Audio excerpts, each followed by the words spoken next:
Les serres Vertigo Gourmet et Station Blue ont eu de la grande visite dernièrement car Pauline Marois, la députée de Charlevoix et chef de l'opposition officielle, a fait dernièrement une escale dans ces deux entreprises.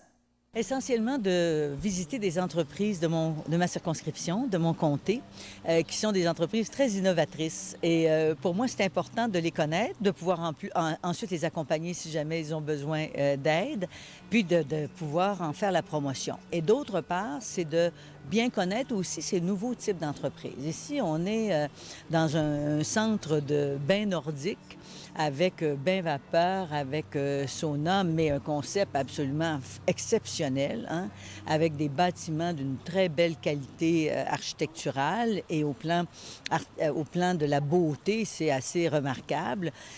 Ça nous donne le goût de venir utiliser ces bains chauds et froids. Et c'est une très belle initiative parce que ça peut attirer ici un tourisme de classe internationale.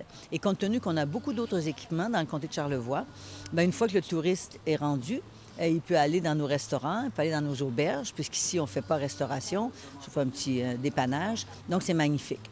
L'autre entreprise, évidemment, Vertigo Gourmet, c'est de la production de laitue ou de petites pousses qui est vendue dans les restaurants du Québec, finalement, pas seulement de Québec, mais du Québec.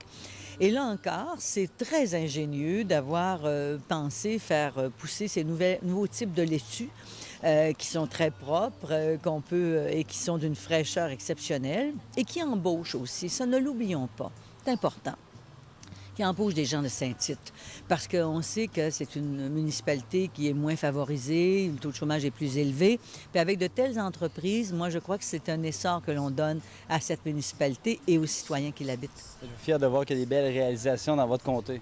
Moi, je suis très fière déjà de mon comté de Charlevoix, mais je le suis encore davantage quand je vois des investissements comme ceux-là. C'est quand même ici, cette station thermale, on peut dire ça, de bains nordiques, c'est un investissement de plus de 5 millions de dollars. Ce n'est pas rien et c'est un équipement d'une très grande qualité. Donc oui, ça me rend très fière de ça. Puis quand je vois ces belles laitues qui poussent dans des serres en plein milieu de Saint-Tite et qu'on va servir les gens qui mangent au Château Frontenac, bien, je me dis, il y a de quoi être fière de ça. C'est important pour vous aussi de prendre le temps de venir toucher les gens, de venir leur parler. Ah oui, oui. D'ailleurs, ça fait partie de ma façon de travailler, hein, régulièrement. Puis dans mon comté, j'essaie d'être pas mal présente, je le suis assez.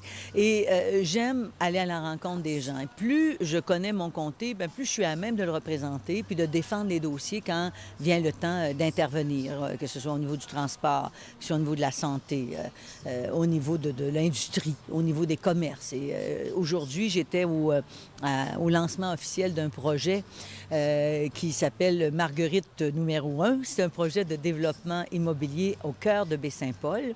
C'est un très beau projet aussi où on va rendre accessible des logis à un prix abordable pour des citoyens qui voudraient revenir à Baie-Saint-Paul, dans Charlevoix, ou tout simplement des gens qui y sont puis qui aimeraient peut-être avoir un logis neuf. Et ça, c'est un très, très beau projet. Alors, comme quoi Charlevoix bouge, Charlevoix de l'imagination, Charlevoix est toujours une aussi belle région, à mon point de vue, à moi, la plus belle région. Et les citoyens qui l'habitent ont de raison d'être fiers aussi de l'habiter. Merci, Mme Marois. C'est moi qui vous remercie.